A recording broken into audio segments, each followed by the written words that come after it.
Get ready for the dictation. Dictation will start in 5 seconds. Start. When the house rose last evening, I was in the midst of an argument concerning the propriety of exempting government companies from the provisions of company law.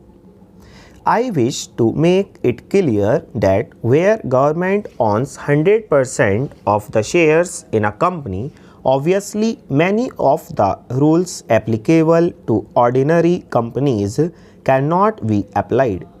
Indeed, the well-known authority on modern company law summarized the position thus.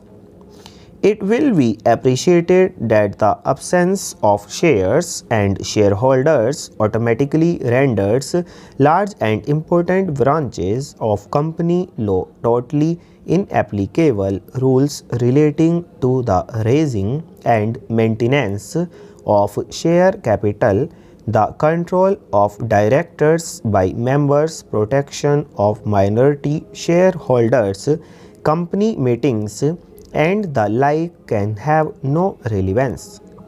As we have said earlier, the knotty problem of the relationship between the management and the members is solved by the evolution of the latter.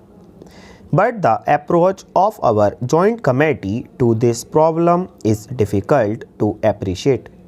Government companies are put in a peculiarly privileged position. Last night, I happened to peruse the minutes of the 14th meeting of the Joint Committee which concerned this question.